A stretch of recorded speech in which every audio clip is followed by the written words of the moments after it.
Alrighty, Jason Robert Cadee, welcome to Gibbo Goes One, driven by MG. We are now official. Mate, first of all, clearly isolation has been complete lockdown in Queensland, but no barber, you don't own a shaver, clippers. Like, what's happening with that castaway Tom Hanks? Like, are you stuck on an island? What is going on? I would like to say I'm stuck on an island, but I think isolation mixed with nothing happening. I just haven't had a haircut or a shave since before the season finished. I think right before the season finished. Well, I can tell, and we'll get to this topic later, but I seen a video on social media yesterday, I think, of the NRL boys back practicing, and one of probably your favourite players, Cameron Smith, who's a Queenslander, looks very similar. He hasn't had a shave or a cut in a while. Is that where you've got your inspiration from? It definitely isn't, and I didn't even know he hasn't had a cut. So it's nothing to do with Cameron Smith. Good footballer, but he's not my favourite. One of the best. Now, obviously, isolation's going on. We're actually lucky down here in Southeast Melbourne. We've been back, I think, now for almost a week and a half, 3 days a week. I know you guys got on for a little bit, but then you haven't been. What's going on with your situation in Queensland? We don't really know. We were told we're allowed one player, one coach. I think the same as you, basically use your own ball, in and out. You're not messing around as soon as you come in and come out. But then I think the AIS released something or something got released and we got taken straight off the floor. Like we were supposed to go in that day and we got told we weren't allowed. So we've been in a bit of a holding pattern. A bit jealous of you being able to do it because we've been hanging out, I guess, like we all have, just to be able to shoot or something. So, yeah, we're just waiting now to hopefully get the okay. I guess now that footy and all that's starting, you'd think we'd be able to at least shoot. It's been, I mean, yeah, like you said, it's been awesome for us. It's very early, I guess, in the off season or pre-season for us. I mean, 5 months out for a normal potential start doing stuff. But it has been good to get out and actually run around and do a proper indie and a workout. It's been kind of cool. Have you guys been given stuff to do at home? I talked to Will about it a little bit last week, but anything to kind of keep the body going, or is it just kind of like a good time to just work on your body and rest a little bit and get fit and healthy? It's a hard one because it's like you, like us, we finished whenever it was, mid of Feb. And then you kind of, when you're done, you stop. Your body like tells yourself like, I'm done. Like, it's like you check out. And so if I had have known we were going into lockdown, I probably would have kept pushing on for another month so that when lockdown started, I basically started my off season and you could have that time to have off and not feel like you're turning into a blob. But I think that whole process was weird because it was kind of like we had about, I reckon, 5 weeks where it was kind of everything was still live and everything was going. I went back to Sydney for a week. And then in that time, they announced Queensland borders were going to shut and whatnot. So I was like, get the hell out of here. And then while that all happened, we couldn't access stadiums. We couldn't do any of that. So it's just turned into kind of trying to keep running and doing stuff at home, just body weight stuff to try and keep ticking over. But I mean, as we all know, it's pretty hard when you're not used to it. Your whole life has been go and shoot, work out on court, run a bit if you feel like you need some extras. But when it all gets stripped back, there's only so much you can do. There's one good thing I think isolation's been good for is you get to spend a lot of time at home, and obviously being a brand new father, towards later in the season, and then obviously now you get to spend all this time at home with your newborn son. First of all, how's it been being a dad? Probably a lot of people wouldn't have pictured to be a dad so soon. It kind of come out of nowhere, but how's that been being a dad and being able to stay at home with him, all day, every day, and spend a lot of time with his early years? Yeah, it's awesome, but I do miss playing basketball. I'm a full-time dad now. It's hard. It's hard going because he's an awesome kid. Like, honestly, I mean, I'm not very relaxed. That's a joke, but he's like me and Jazz in a way. He's just very chilled out, happy child, just enjoys being around people, which, surprise, surprise. And so all that side makes it so easy. But yeah, I definitely miss my routine of basketball.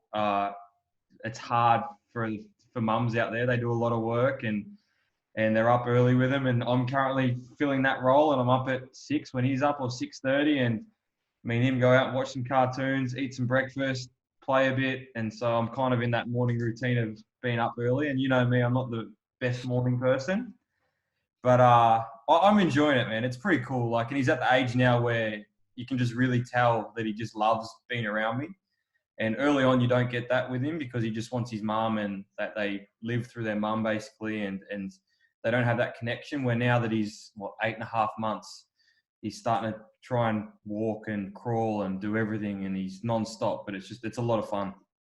What's been the hardest part about being a father that you didn't? Well, I mean, it's probably hard to prepare and get your whole mind around being a dad, but the hardest thing you found is waking up early, this lack of sleep potentially, or, what's been the hardest part about it?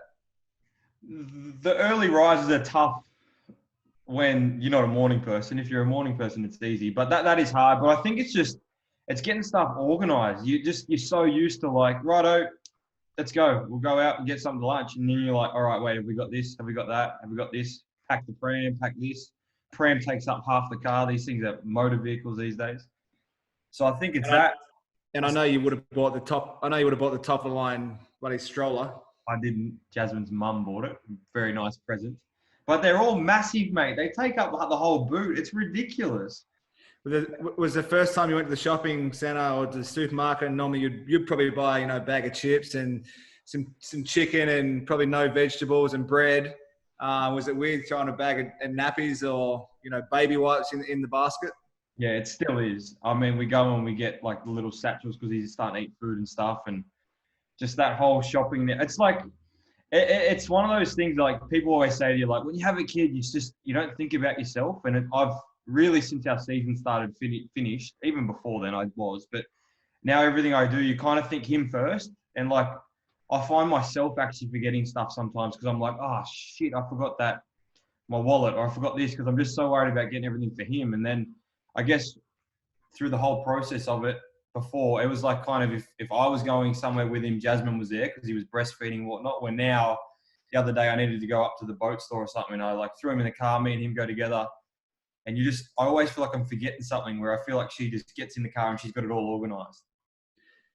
I want to talk about your family, real basketball family. Your dad, obviously, Robbie, legend of the game, probably still thinks he could beat you one-on-one. Talk to me a little bit about your family history in the sport of basketball, and then we'll get to growing up as a child for you. Mum didn't play in Olympics, but was in the Olympic squad. She actually Mum never talks about things like basketball-wise in her career, but says she was robbed of an Olympic berth, but played in a world champs and was in the Australian team for years. Dad played at Olympics, coached at Olympics. I think at the time, actually, Dad coached the Australian women to their highest ever finish at Olympic Games. He was player coach in the NBL, won the first one with St Kilda, and it's one of those things too. I think as I get older, I realise how much he's actually done for the sport and the achievements he has. But my uncle, he's not my uncle, I call him that. My uncle passed away, Dad's brother, but he was a coach, had a big impact on a lot of people, Brendan Joyce and people like that. And then his son, Grant, is also my agent. And Grant, I think he played a few years in the NBL, but also he's Brett Brown's agent, was Matty Nielsen, Shane Hill, Andrew Gay. So Christmas get-togethers consist of a lot of talk about basketball. Do you think that your game's moulded or shaped around your dad or your mum?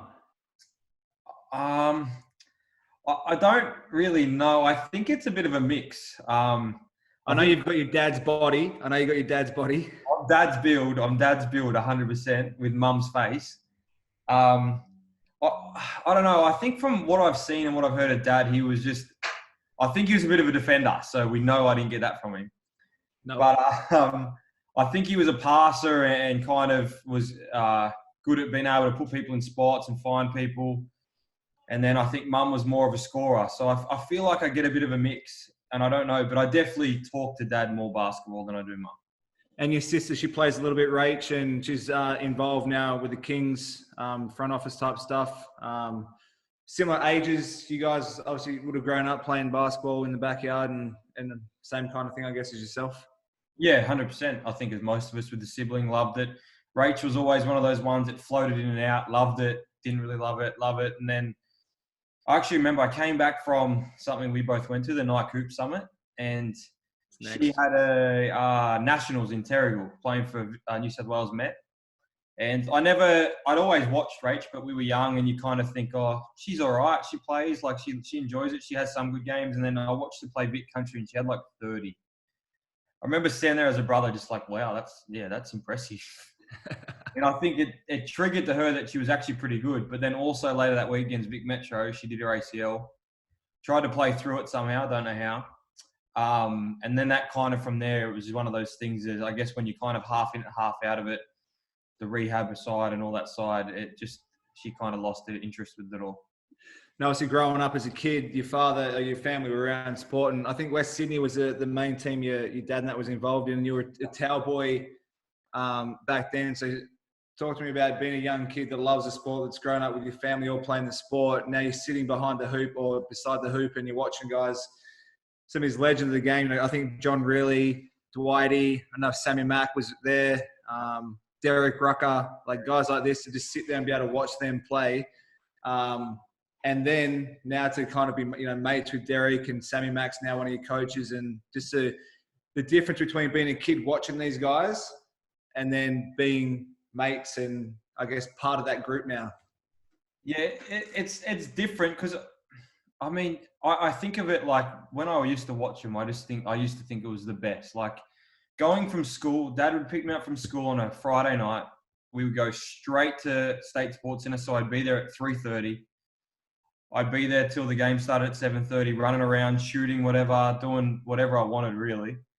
And then the game would start, I'd floor sweep, and then after I'd run around till midnight, till Dad was finished and could go home. It was just like, that was my life. And then school holidays come around, and I wasn't going, I obviously hang out with mates, but for me, hanging out with mates is, hey, do you want to come to training? And so me and all my mates, we'd go and shoot on the other court while they trained. And so I kind of just, it was my life without probably realizing how lucky I was at the time. I just thought that's how it was. That's my normal life. I go to basketball, I do this. And I'd done it since I was 6, 7 years old, from when I remember. And so for me, just being around those guys, I probably talked to them like they were my mates back then, but also understood how lucky and how fortunate I was to watch some of the guys that we both watched play that close and be around it and see it day to day. It kind of feels like I've been in the NBL for 20 years, to be honest, even though I know I haven't. But it's one of those things you can't forget seeing those people day in, day out. Yeah, it's a different kind of mindset, right? Because you grow up thinking like, man, these guys are awesome, like superstars. And then when you're actually in that position, like, I don't feel like I'm a superstar or if I'm any kind of important kind of person. I just get to play basketball. I think your family and probably other people appreciate it, not being around, not being able to talk to Shane Hill or Andrew Gaze or Rucker or CJ. And because we live in it, I feel like we kind of take it a little bit for granted. And once it's done, we'll look back and be like, man, we were part of that kind of fraternity, I guess. Yeah, I think so. And I don't think it's like, I think it's one of those things too. I don't know. Some might be like, I'm the man. And it's not our nature. But I just think when you're in it, it just becomes your life and it's just part of it. And I remember when I was younger, even though I was part of it, I used to like, oh, Derek Rucker, I was going over to Derek's house to play with his kid. He'd take me from training. Or Simon Dwight lived directly behind our house. So I was like, as much as I was close to him, I still was like, these guys are larger than life. And we're now like, you forget, you probably are like that to kids, whether you want to admit it or not. But you just don't feel like it. You just feel like a regular Joe just getting to play basketball. Talk to me about the first time you left fairly close family. Talking the first time about leaving home, going to the AIS, and then your AIS squad. I know my squad, my second year was Ingles, Mills, Baines, Jowai. Like, could list off a whole bunch of like NBA dudes that we were part of. But talk to me about leaving home for the first time as a young kid, and then your group of that you had at the institute that you still keep in contact with and are good mates with. It was. I wouldn't say it's a wake-up call, but it's definitely where I figured some things out. I was out of my comfort zone. You're in a different place, not with your family, not around your friends. You become a professional athlete, I think. You do everything that we do now, but probably on a larger scale because you live at it. And so I think it was definitely where I learnt what it takes, I guess, and what you got to do to get to the NBL or whatever you want to play in. You have to do extra stuff, and you've got to be around people and put yourself around good people. I think that's what I've been lucky with my whole career. I've I started my NBL career with guys like you and Peach and halves and that, but that's further down. But I found I was around good people, and Marty Clark, I mean, you probably say this too, he was easily the best person for me at that time, and one of the best coaches I've ever been around. His ability to help you on and off the floor as a 17-year-old was really something now that I look back on, and was amazing. And then the talent, yeah, I mean, my first year it's like kind of what you said, I guess, like Delhi, Ryan Brockhoff, Cody Ellis, Brock Modem, Jordan Page, who was child superhero back then. Who else was there? Big Hodgie was there with us. Shane Harris Tunks, who down back when we was 17, was giant. So there's a fair bit of talent in amongst it. Obviously, after being in the AS for a little while, you just mentioned before about the Hoop Summit. Do you look back now with names like Mirotic, Tristan Thompson, Enes Kanter, Corey Joseph, like fairly big NBA names, thinking like, man, I was like kind of a part of that group. And I guess most of those guys probably would have been at college. Like, do you regret not going to college instead of just staying in the NBL? I know times are a little bit different back kind of around that time, but do you wish you had your time again? Maybe, who knows, if people go to college, maybe it's NBA path or not, but. Yeah, I mean, you never know. I don't regret it. I don't ever regret the decision I made. I think the decision I made was, at the time, was perfect for who I wanted to be and where I wanted to get to. My whole goal as a kid was playing in the NBL. It was just what I grew up around, as we just spoke about. Now, if you ask me that question now, I would probably go to college, because we've seen now the Australian basketball player route to the NBA has become way more of a thing, I guess, than it was back then. Back then, there was a few guys that had got there, and a lot of, like, I don't even think Joe was, I think Joe had maybe just got, no, he was still in Europe. But like, there was Paddy, there was Bogues, and so they were kind of the only ones that, no one else was really going to college and going to the NBA. So it wasn't like a thing of like, yeah, if you do this, and then now later down the track, a guy that I was at the AS with, Delhi, does that exact thing. So you probably think, okay, what could have happened, whatever. But at the time, I think I made the best decision, and I loved the experience I had going to the Gold Coast. It was awesome. Talk me through the Hoop Summit. Obviously, you fly over for about a week. You meet your new teammates, your world teammates. You train. You get your gear from Nike, and you play a game in front of, I don't know, a whole bunch of people with scouts that are predominantly probably watching the Team USA, but they watch everyone. Like, talk me through that whole kind of experience. It was probably best described as chaos, I reckon. You kind of, it's so whirlwind. Like, you're there, you train the next day. As you said, you train, I think it was maybe even twice a day, scouts at every session, except for maybe 2 or 3 that are closed sessions. You do a bunch of media stuff. We watched the Portland versus Dallas game, and then we played the next night after it, and then you're out the next morning. It's just kind of a whirlwind, but it's something that now they'll look back on. Like, it was a pretty cool moment. Paddy was at the Blazers then, so I got to see a bit of him throughout the week, and he was kind of talking to me, which helped a lot. And I guess the one thing I look back on it when in maybe 20 years' time was, there's like yourself, there's only a few others that got to do it. So I think to be one of the Australians that was able to go and play in that game and experience that week against guys who are now bona fide superstars was a thing that you look back on and say, it was pretty cool that I was a part of that. And only a handful of Australians have really done it. Now, your first NBL gig, you went to the Gold Coast. Sydney, obviously, I don't know if Sydney was an option to try and go and play back at home. Like, what was the decision between going to choosing the Gold Coast and not going back home and playing Sydney? Yeah, I had that I remember. I had 3 offers. I had Gold Coast, Sydney, and Marty Clark just went to Adelaide. Sydney, I didn't really want to go home. I didn't want to be back in Sydney at the time. I think that was their first year back in the league, was it? Yeah, I think it was. And something told me that I didn't want to be back in Sydney.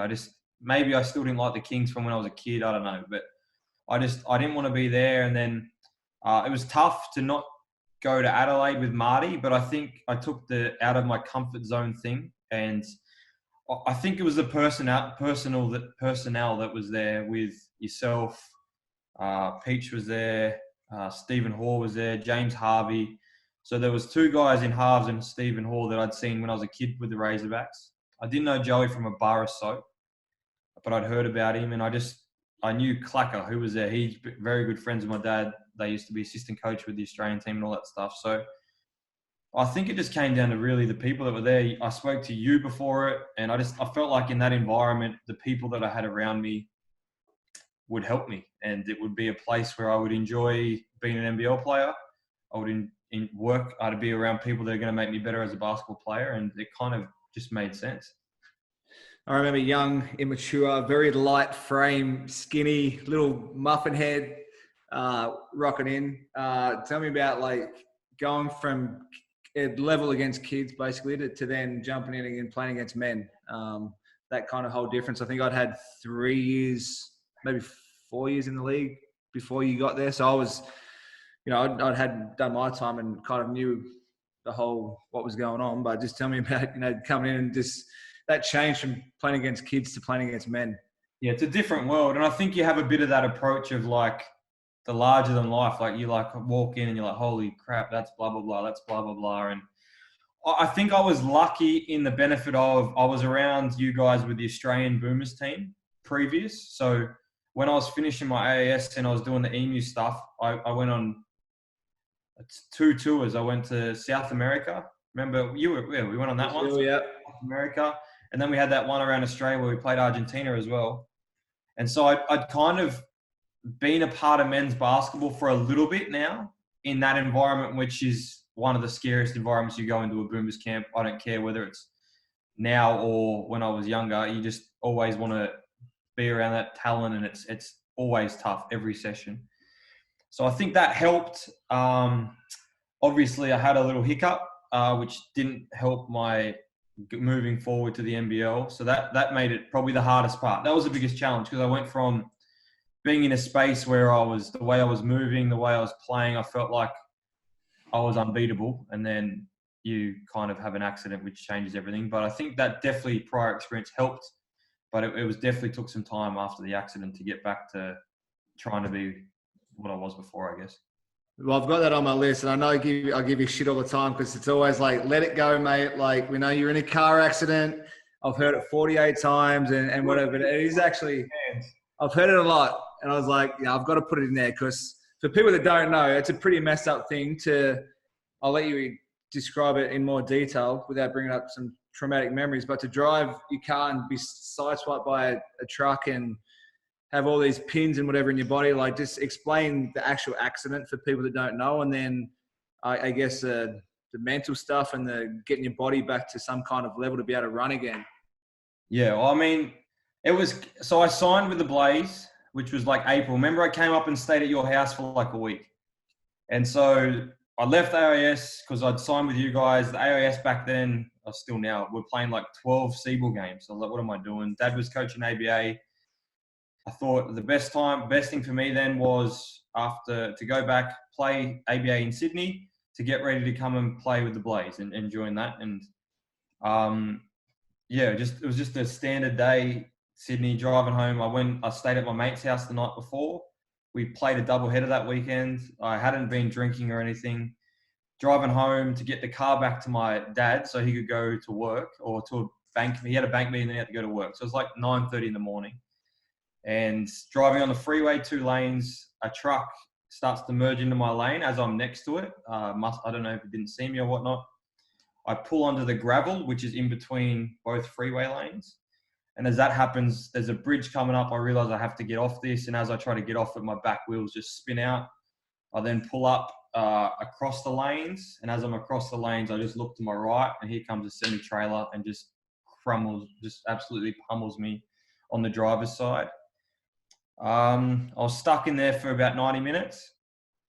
I remember when I seen the truck, and it's funny now that I say it, that I went into shock, I guess, that's what they call it, and I passed out, which they actually think may have saved me from more injuries or my life. And so when I passed out, because I probably looked at the truck, I guess I fell away from it. And so as you go limp, most people would brace, where I just was out cold. So when I came to, there was people all around the car.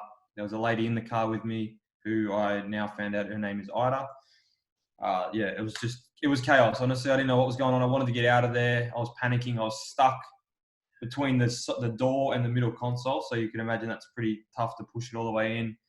and I was stuck. I couldn't even I could move my toes, but I was so stuck. My legs were just planted next to each other. And yeah, it was just, honestly, that next bit went forever. I remember sitting there my mum and dad got there eventually. They were across the road, and I remember trying to give my mum the thumbs up. She was crying. It was pretty chaotic. And then you obviously had surgery, and what you had, like, you broke, was it your pelvis? Pelvis, and had what? How many screws and bolts? And I've got one screw that went in the side that's 14 centimeters, and I've got a plate and 6 pins in the front. I actually think I've got a photo of it. Wait up.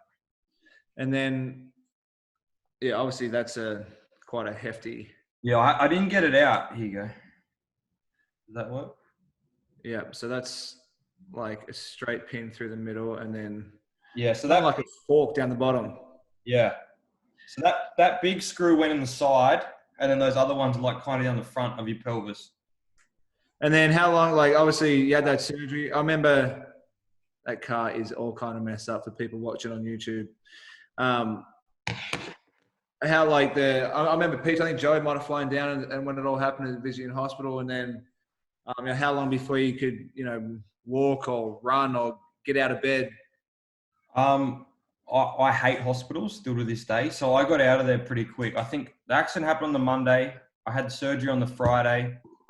And then I think I went home on the following Monday, and I had to act like I could get around on crutches. And how people know crutches is not how I could do crutches. When you normally get on crutches, you swing through and you're all good. I couldn't swing because it hurt.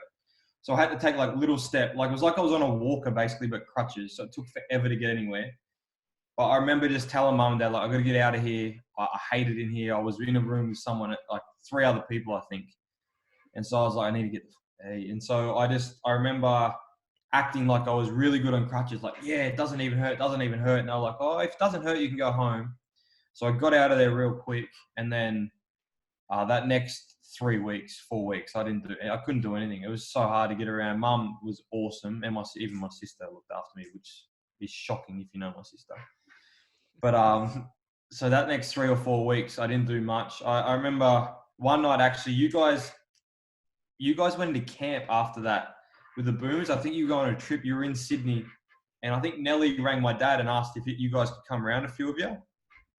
But it was the one night, it was fresh out of hospital, where I got sick. I think all the drugs I'd been taking, I was so crook. And I remember just being like the dad, like, I don't want him to see me like this. And Dad's like, oh, I'll tell him you're no good.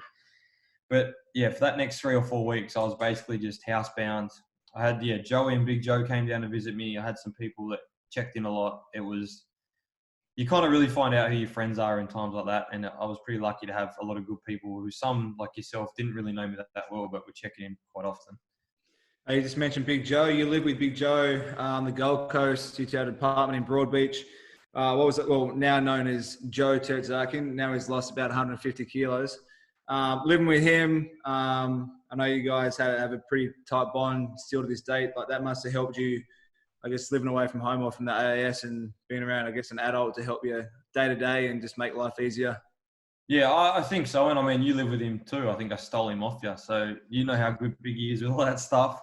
And for me, like, I was late the preseason after the accident. I don't think I got there till basically the season started. Like, I got there right before then. And so everyone knows what injuries is like, even when you're fully in the team. Like, if I got injured now and I had to miss a period, you feel so isolated. So for me, I was so scared and nervous because I was like, I can't do anything. I'm not part of the group. You just don't feel part of it, even though everyone was awesome to me. But that inner bit of you just feels like you're not part of it all. And so I guess having Biggie there and just being able to get shown around by him day to day without having to rely on you guys looking after me all the time, it definitely made that whole process easier. And Biggie's a really good roommate in terms of, like, he always does little things and keeps on top of you if you need something, or like all that kind of stuff. So it definitely made that transition easier, and he's a good guy, so it was a lot of fun. Clean and tidy. You guys went on a little holiday to Cancun, to Mexico, I think, where it's Cabo maybe. I want you to just tell me the jet ski down at the beach story.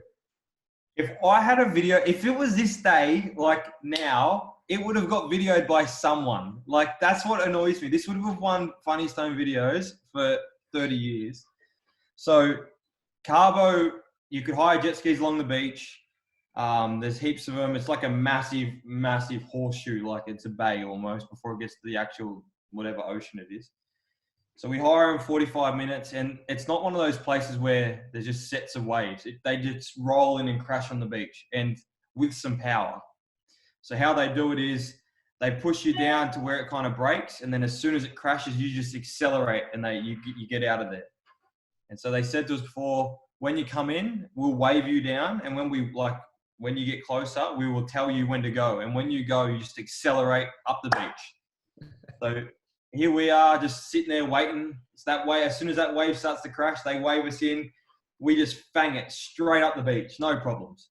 No problems. I turn around, I look. Big Joe is on the floor, rolling around, the skis upside down. He didn't go in far enough. And as it dragged back, because it used to pull people back with so much power, it flipped it and rolled it. So he's a mess. He's on the floor. There's 12 Mexicans hanging off him. He's 200 and... This is pre Skinny Joe, right? This is before he lost all that weight. So he's 250. This is proper Big Joe. And so there's little Mexicans trying to help him up. Me and Mizzy, just see the end of it. We're like, what's going on? He gets up, and you know him. He used to hate people seeing his belly. His shirt's up over him thing. He's got sand everywhere. So he's walking back up the beach. And as this is happening, there's this massive wave coming. Huge. His jet ski's gone out to sea. It's upside down, gone out to sea. He's walking up, and me and Mizzy just start waving at him like, Biggie, Biggie. And he's not looking. He's embarrassed. There's people up on the beach watching. Won't look at us. We're trying to actually warn him and help him. He thinks we're laughing at him. This wave crashes right behind him, knocks him and 4 or 5 little Mexicans over. He's rolling back down the beach with all these little guys trying to help him. They're falling over with him.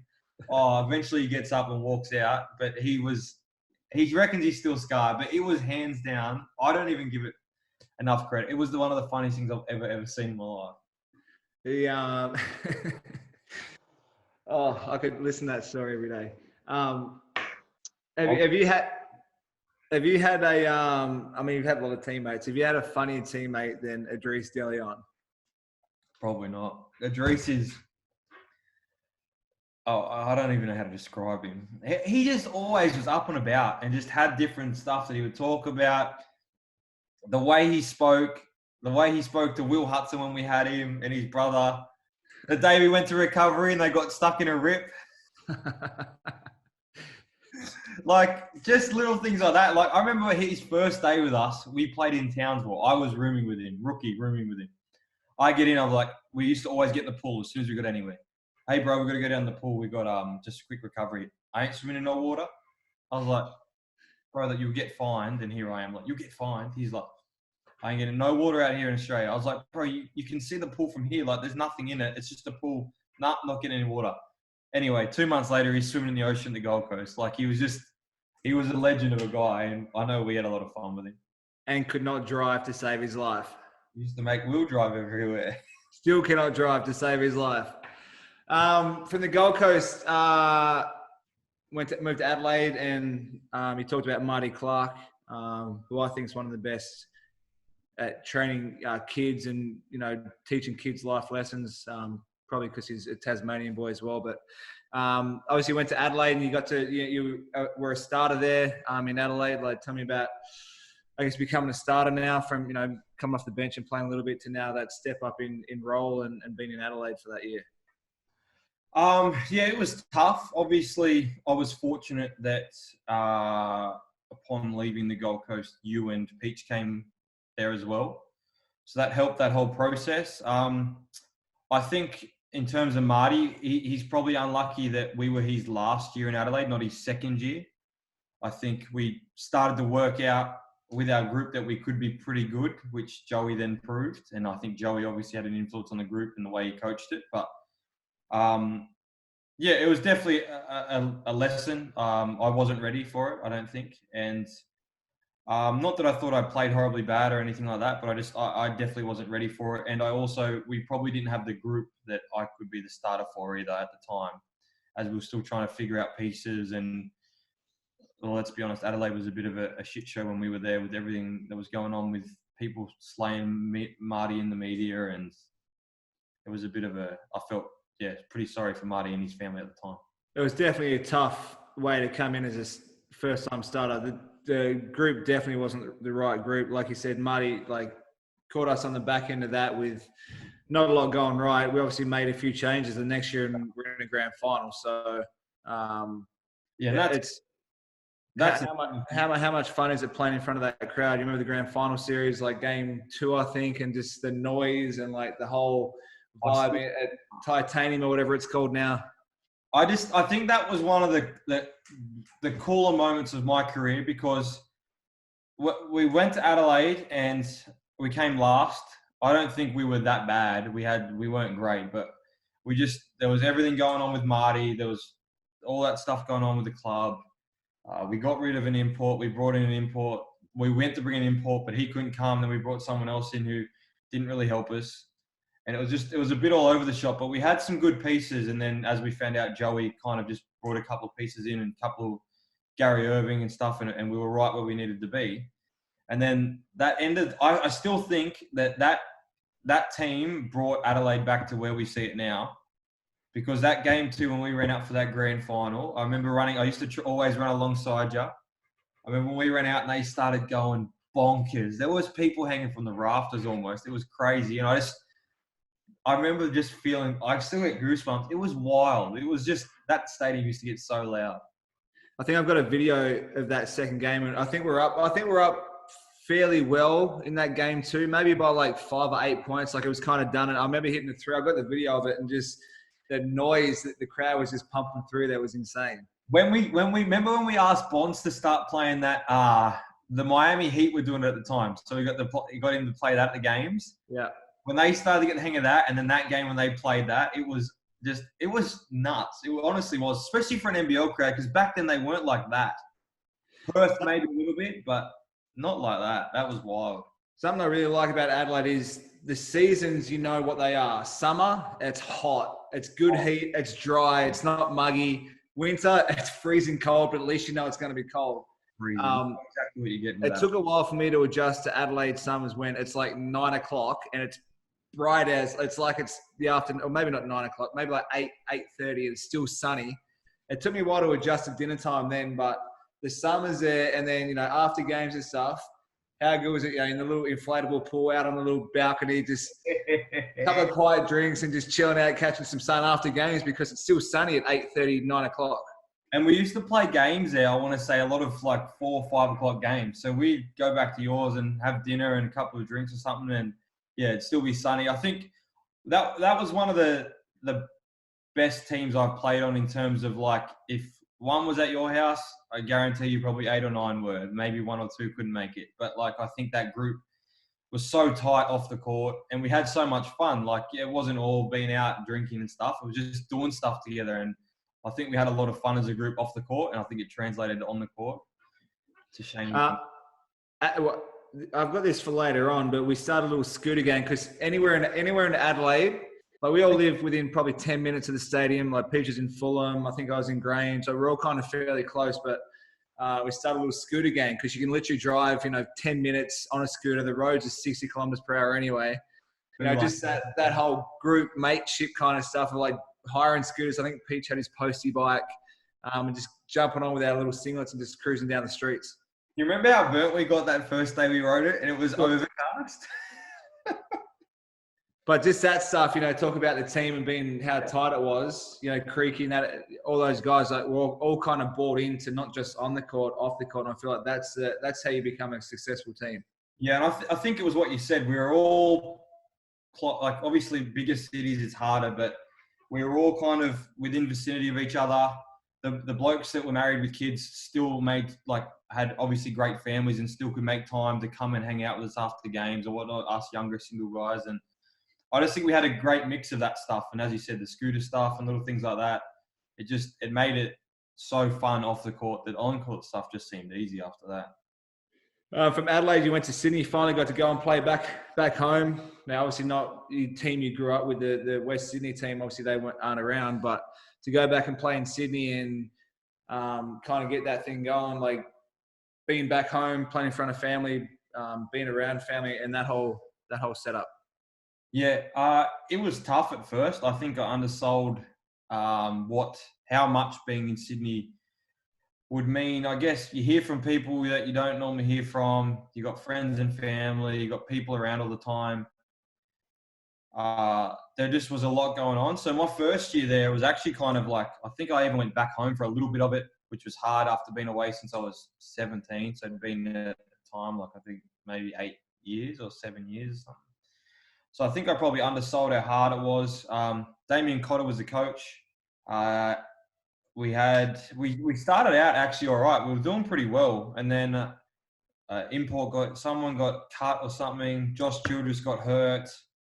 So it was one of those situations. I found myself starting a lot of games, but I was there to be a backup. But the point guard we had was a two-man, and he was young at the time. Chile gets hurt. So there was a lot going on at the time. And so it was one of those things that the season became tough pretty quick because everyone's hurt, people are out, people are in. So I actually, amongst it all, I started to find living in Sydney easier. But our season that year was tough just because of those things and my first year back. But from then on, it got better. I started to actually understand how nice it is to have, as much as I'm such a team guy. I mean, you know what I'm like. I love being around the boys and hanging out and doing little things. I got to really appreciate having my mates around, and after games, we'd all go back to my house or wherever it was, and I'd get there and they're already there sitting around having a couple of drinks and ordered dinner or made dinner. And I got to really appreciate having that kind of little bit of separation from always being around your teammates too. Well, that's something that most pros give up. They most leave home at 16, 17 when that's the time to start hanging out with your mates back home, whatever, and leave and move interstate and play interstate or train or whatever their sport may be and go off. Not a lot of people get to play back in their home state and be around their mates as well as doing the professional side. So that must have been pretty cool, like you said, just to be around them. Yeah, it was awesome. I think my first 2 years were a bit of a blur. The Kings were going through a lot of changes. As I said, Chile was probably one of the best players I've ever played with, but he had some injury problems. So that second season in Sydney, he gets hurt. He breaks his hand. This is one crazy. He breaks his hand and then comes back. And the game that he plays, he breaks his other hand in the exact same spot.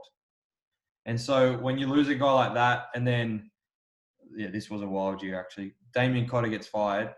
I don't know, but he gets fired. We get Joe Connolly as our coach. And from there, a lot of people see what happened. But it was just, there was a lot going on, man. It was wild. Al Harrington came in, legend, been retired for a few years. It was just a bit of chaos, really. And then I think my third year when Drury took over, I was really probably comfortable within myself in the NBL, being in Sydney. I made the decision to move in with two of my mates, which people might be like, well, that's weird. Why would you live with two of your mates? It's dangerous. But it was actually the best thing for me. I found myself just in such a great spot, having that separation and being able to be myself in Sydney too. You just talked about Chile. I know you got a lot of time for Josh Childress and Al Harrington. We've seen him when we went to LA that one time. But are they some of your favorite teammates, or like obviously Chile's NBA superstar, like NBA star, like he not in his prime, but was still awesome in our league. Almost helped Adelaide win a championship. Are they some of your favorite, I guess, teammates? Obviously Peach and whatever, but all round good guys. Yeah, import-wise, like Al was awesome. I remember, like, when we had a camp in Terrigal and we didn't really know about Childress, and then they told us the morning of the camp, we were there for like a week, and he walked in. And I remember when he walked in, I was like, that's Josh Childress, like big fro, like he has a presence about him. And I remember the next morning, we stayed at this place in Terrigal, and there's cafes all around there. You would have stayed at Star of the Sea on a Boomers thing. Yeah. You know those apartments right down near Terrigal? Yeah. So we used to stay there, the connection through the club. And so I remember being like, I'm going to go to breakfast walk down the road in the morning. If anyone wants to come, Josh, first person. Yeah, I'd love to. Let's do it. And from that point on, I think I got along with him like a house on fire, just because he's one of those guys who actually, he won't just come out and talk to you for no reason, in terms of like, he's not going to just start telling stories, but I just probed and asked questions, and I found that he loved talking about it, and it was awesome. And then Al rolls in, hasn't played a game for however long, his knees are shot, he's in Australia, and I just remember him like open book. What do you want to know? What do you want to ask? He told me a great story about Ron Artest. Like, just whatever you wanted to know, he wanted to talk about. And still to this day, he messaged me and be like, "Hey, going, man, blah, blah, blah." That night we seen him in LA, I didn't know he was going to be anywhere. And so after we left, because we had no reception, I messaged him. He goes, "Why didn't you message me?" Like, I don't give Chili a lot of credit because we talk a lot of crap to each other, but I seen that thing of imports, and we've had a lot of great imports in Australia. But man, if that guy was here when he's prime, healthy, he was. I remember that game against you guys. He had like 36, 25, and 5 or something. Do you remember that in Sydney? Don't remember it. Yeah, you do. He was tough, and people used to be like, "He can't shoot," but I was like, "Yeah, but you back off him, and he knows how to take up space." It was just stuff like that, which you think about your Westbrooks and guys like that. They just know how to take up space and use whatever you're giving them against you. It was just, yeah, it was pretty impressive. I was lucky enough to play with Leonard Copeland.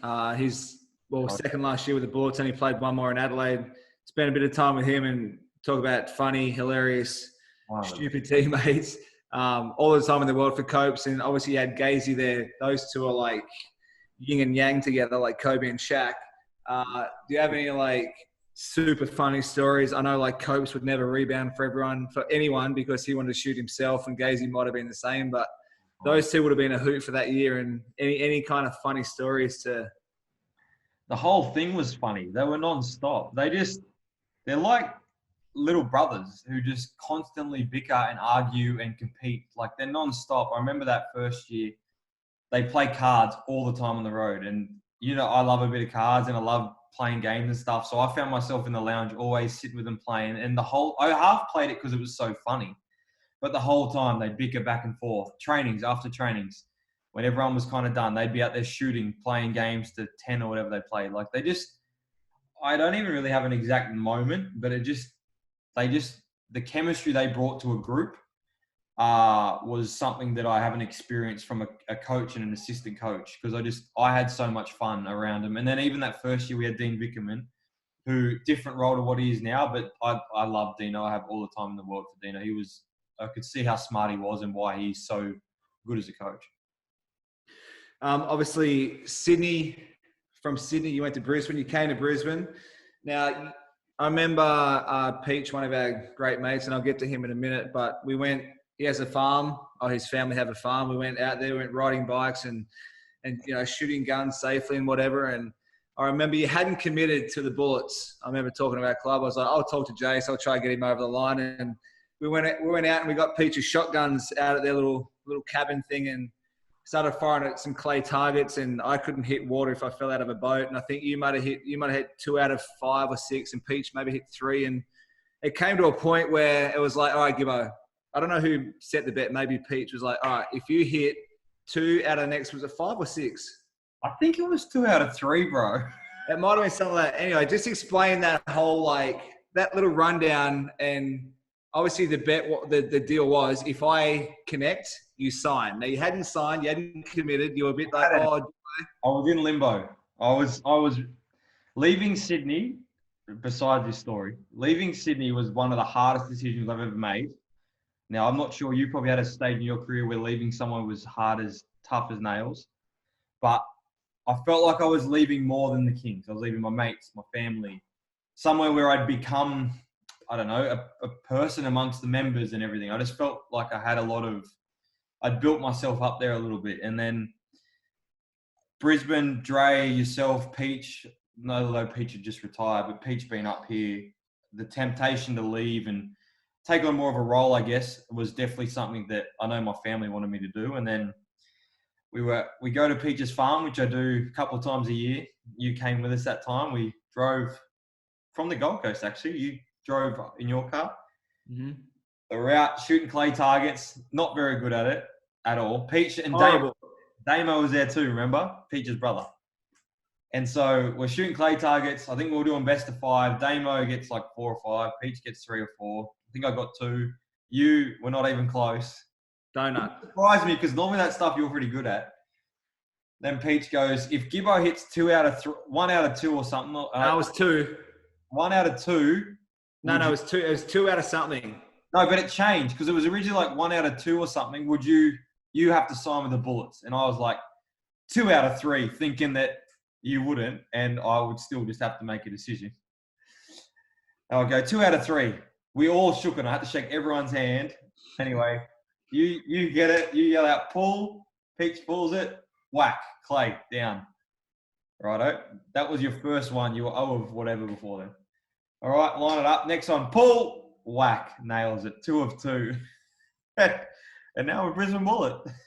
So you're welcome, Bullets. I didn't get a cut of that at all. No compensation, no like fight, nothing. So keep that in the back of your mind. But we'll get on to Peach. Like obviously, I played with Peach for I don't know how many years. Like you probably played more games with Peach than anyone. Him, vice versa. Yeah, 9 or 10 years at least. Obviously, he's been a big part of your life. You've been real close with their family. He played close to 300, no more. I don't know how many, like close to 300 NBL games. Talk to me about his, I guess, influence and his family on you, and obviously being a big part of their life as well. Yeah, massive. I think it kind of started, obviously I signed with the Blaze, and then I had the car accident. And then that week I was up there when I was living with you for the week, we had a couple of scrimmages, and I was on Peach's team for a lot of it. And I think we just kind of had a connection. We got along basketball-wise, and then once I got injured, I heard from Peach. No, I couldn't even tell you a lot, and I didn't even know him really. He was at the Razorbacks when I was a child, but I didn't know Peach like that. And then 3 games into that year, he does his Achilles against Cairns, I think, at home. And so he was injured. I was injured because I couldn't travel. So I think I started kind of just traveling. Like you guys would go on the road. I'd go hang out at Peach's, and he was on the couch, couldn't do anything. So I just started doing stuff with him. And by doing stuff, it meant going around and playing PlayStation and hanging out. And I think from that point on, Jess was 4, Emma was 2. So I think it just carried over into terms of me just being like, I got along with them. They were like a second family to me. Bez was awesome. The kids were young. I enjoyed being around them, playing little games and stuff. And then, I mean, I never would have predicted it, but I ended up being like one of their other kids, really. And it kind of hasn't stopped. And that's been, 11 years now. No doubt that's helped you, I guess, be a father as well. I'm sure his advice and whatever with little Louis and helping you, like, go through that whole process. Massive. It was one of the reasons why I think it's funny. I remember ringing you when I first found out Jasmine was pregnant, and I hung up on Jasmine to ring Peach. She was telling me because I was like, I gotta go, and I rang him, and for some reason I'm not in Sydney around my family and friends, but I felt like having my first child, I was in the right spot. At the time you were around. I had Peach down the road. I felt like I was in the right place for me to have a child, and I had the right people around me that could help me with it. And him, like I go down there still 2-3 times a week, honestly. Like I'm down there all the time. I have dinner down there. I don't go down and do anything. I just go down and hang out. And very rarely does Peach ever come up here. I think he's been up here once in the time I've been here. But it's not about that. I enjoy going down there, drive 35, 40 minutes. And then now I go down with Louis and the girls and Will. Will is 3.5, and Will thinks Louis and him are best friends. Like it's pretty crazy. He probably doesn't understand that he's going to be forced to be best friends with Louis for the rest of his life because they're going to be around each other. But it's pretty cool to now see that evolution now of the girls and that just loving playing with him and hanging out with him and that whole thing play out. Are you both very heavy New South Welshmen? There's certain time of a year when it gets pretty heated in all kind of teams, where it's the Queensland, New South Wales rivalry. So talk to me about, I'm sure you two buddied up a lot through, I think it was about 06 through till about, 2014 maybe, for the 8-9 years. Like, just talk me through the run of like loss after loss, like 8 straight, and like just I don't even remember the highs and lows of going through Peach is all about New South Wales and just going through that whole like period of dominance from Queensland and then finally coming out with a win after that. I'll tell you what I've learned is that Queenslanders are really good at living in the past. Really good at it. Like all they want to talk about is whatever it was 3 years ago. Now, I'm more of a present guy. I just live in the present. Like, if Queensland win this year, they win. If New South Wales win, we win. But I think I don't remember a lot of it. I remember on the Gold Coast was easy because it was the off season. It wasn't easy. It was hard because I was around Queenslanders. But I don't even know about that. But at Shooters, they had $2 drinks. So a few of us used to go in there and they used to look after us a bit. And we used to watch the game. So often as that was going on, I was enjoying a few drinks with you guys for not much money, which was always nice. But I went to game 3 last year. I wasn't going to do it because I knew I was going to go and we were going to lose and it was going to be the worst night of my life. But through Nike, a few of the guys went and Newell's and that. So I flew back to Sydney. Jasmine heavily pregnant. I missed, not heavily, she was about 7 months. I missed the birthing class for it. It was on that same night.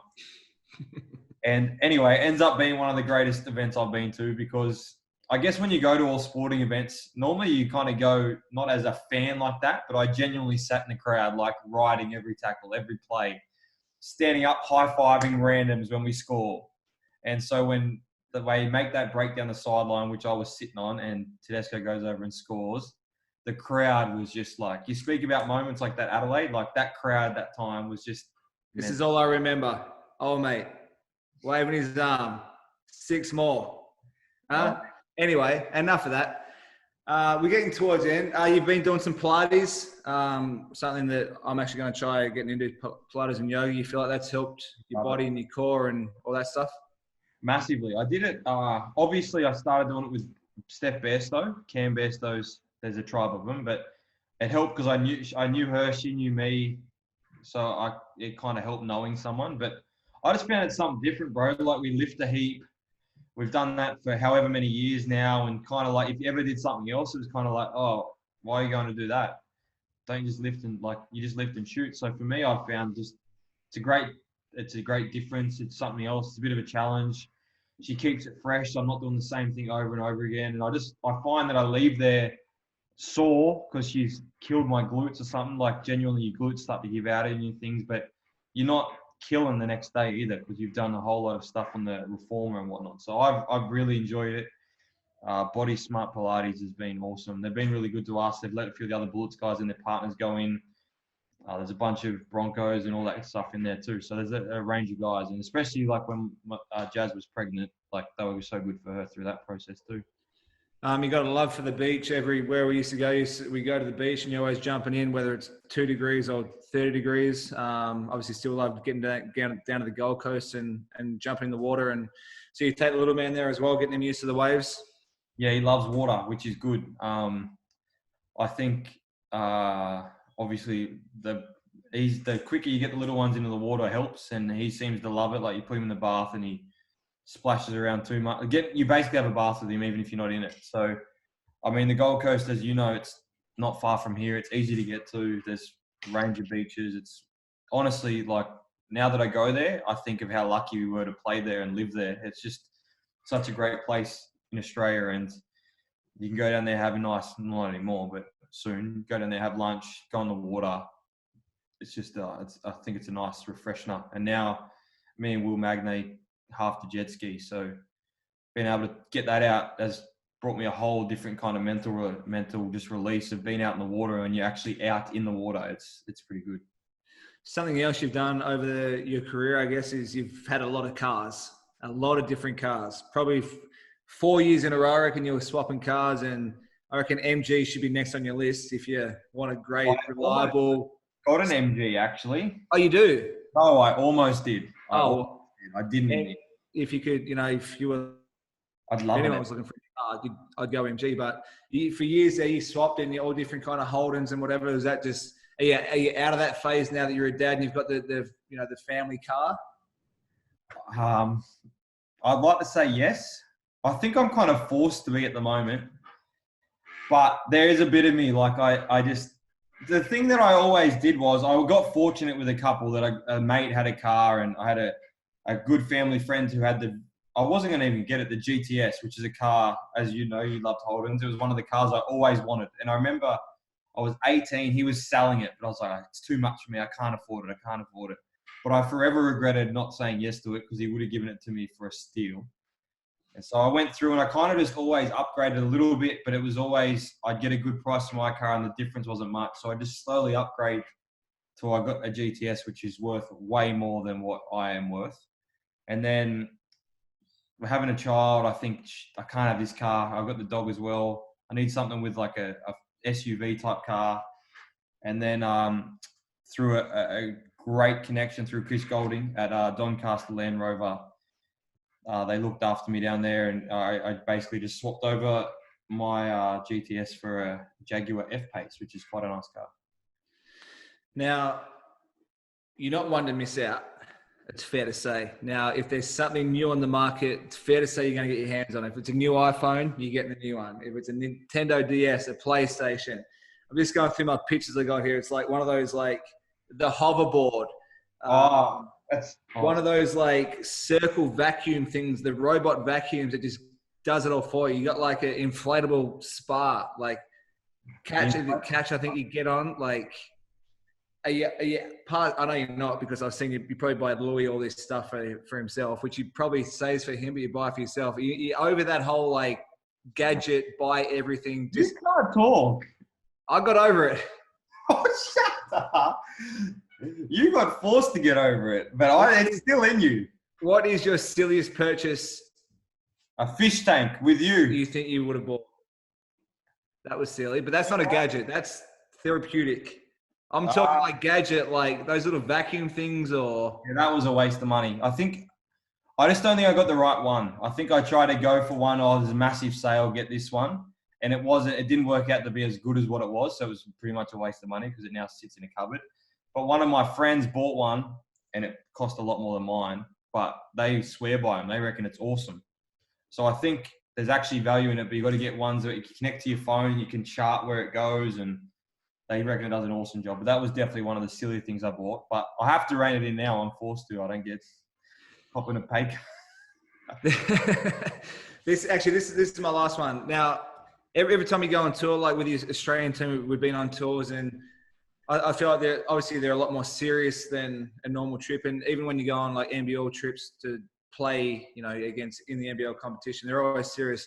I feel like some of the fun trips we've had when the NBL take the all Aussie teams to China, still serious. Like we're still going hard. We're still trying to beat China's ass and win those games and whatever. But are they some of the funner trips? Because I guess it's more lighthearted in a way, because it's not really playing for too much besides wanting to beat China and do Australia proud. But those trips I feel are some of the funnest I've been on. Well, especially because, I've been to China that many times that I'm kind of over the trip to China.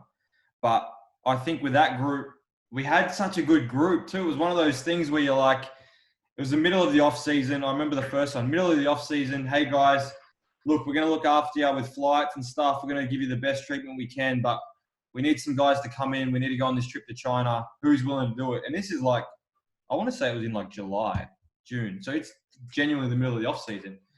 I remember a few of us did the whole like, yo, do you get a call about this? Do you get a call about this? And then a couple of us like, yeah, you're going to go. And I think a few of us doing that led to a few of others doing it. And all of a sudden we go over and we've got like basically a Boomers team at the time. If you were to put it in the qualifiers and stuff, it was pretty much those kind of guys. And so we go over, we're there to play, and we train hard, we play hard. But in between that, we just have fun. And I think about some of the times on it, and just the jokes and the personal, and getting around guys that you're not always around in that environment is so different to like a full-on Boomers camp or something where it's like everyone's trying to do their best and you're doing everything to a T and stuff. But yeah, definitely, especially for a China trip, because those trips get pretty same after a while. I had a lot of fun on them.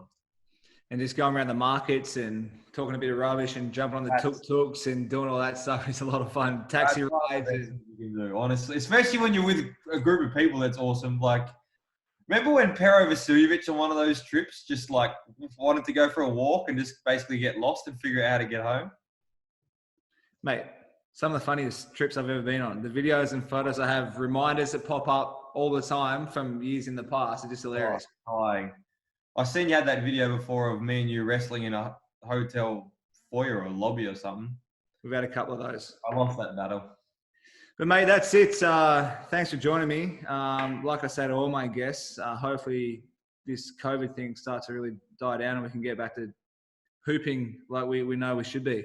Just normal life. Just being able to hang out and go have a beer and a palmy somewhere, or just shoot and just regular life. That's what I didn't know you're drinking beer now. I'm impressed. You're starting to grow up and become an adult.